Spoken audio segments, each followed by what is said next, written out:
everybody, I'm MrGamingGuitarist, and today we are going to be talking about the newest episode of Legends of Tomorrow that just happened. And okay, and I'm really bad, I forgot what the hell it was called.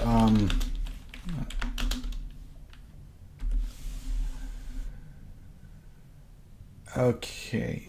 Yeah, so this episode was Season 1, Episode 9, Left Behind.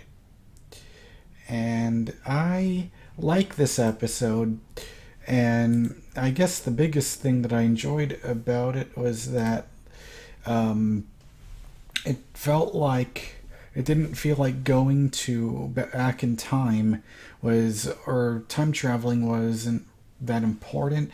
It felt like it was another episode that mostly focused on the character development of the team.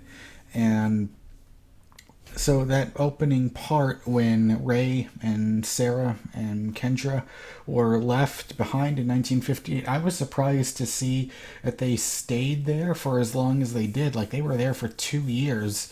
And so I thought that was pretty surprising, but at the same time, I'm a bit confused with what exactly happened there, because Ray made a time beacon, and yet for some reason it was something that had a display on it. And how was he able to get displays that small in 1960? I don't know, but still, that's the thing. You just roll with it. Okay. So after that, when Rip finally comes back for them, but the one part that really shocked me, although but I don't think I as shocked, was that it turns out this whole time Heatwave is Kronos. Now, we don't know if this is the same Kronos that was there from the beginning of the series, or if that was the exact same, or if Kronos can be multiple people. I don't know, but having Heatwave back, like, I always knew, of course, he's going to come back, but not in this way. So I thought that was really interesting, and I really liked seeing how Snart escaped from the ship where Mick was holding him captive, where he took the gun, where he took the freeze gun, the cold gun, whatever the hell you want to call it. And it's weird. So he used his feet and aimed it, and froze his hand off.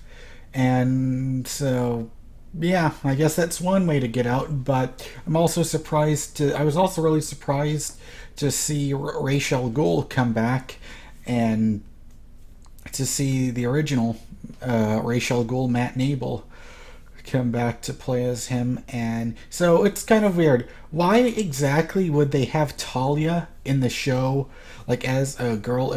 Are they going to do anything with her later on? Because I don't know, because it's kind of weird why she would be there in 1960 or 1958 or however long Sarah has been back in Nanda Parbat. Why would Talia be there, and yet we haven't seen her at all in season 3 of Arrow? So I have to assume that she's around somewhere, but we don't know if she left the League of Assassins or where exactly she went, but we will see. And I did like that she actually did end up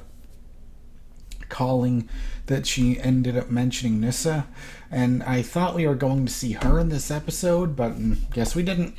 So it was interesting to see Sarah go back to her old ways, but I don't really know what exactly the point of having her back in Nanda Parbat was, if all we're going to do, if she's just going to come back to be with the team anyway. But and the fact that Raish was able to catch on that they're all from the future, I mean, that was nice, but I don't know, like, I don't want to complain after how much I hated last night's episode of Arrow, and this episode was good.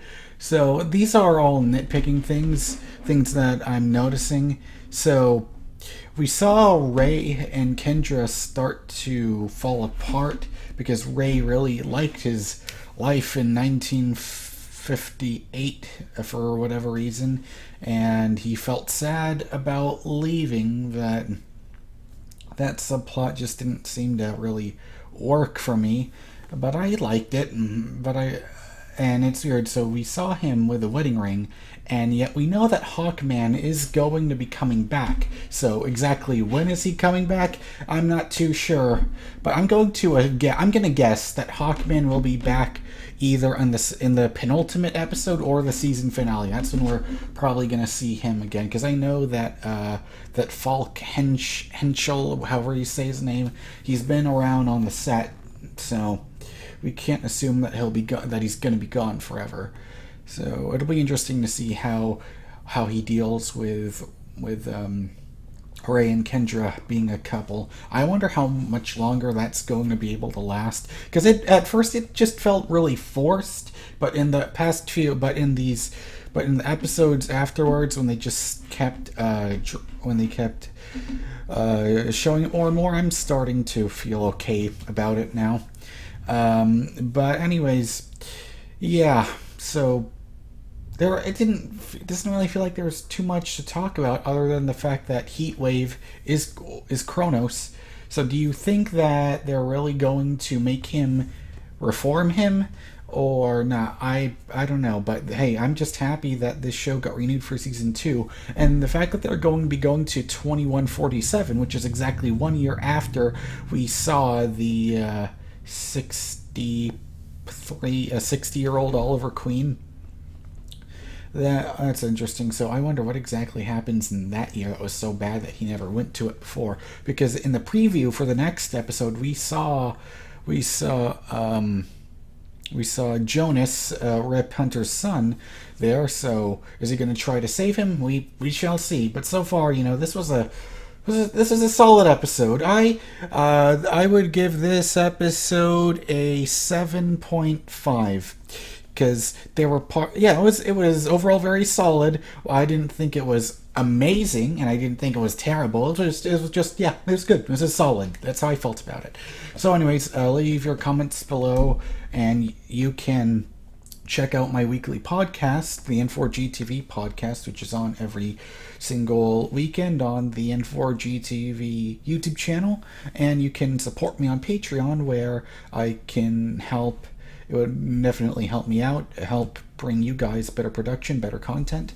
And I'll see you guys on my next video. Of course, those two links to my Patreon and the N4GTV podcast, those are all in the links below. And so, yeah, I'll see you on my next video. Goodbye.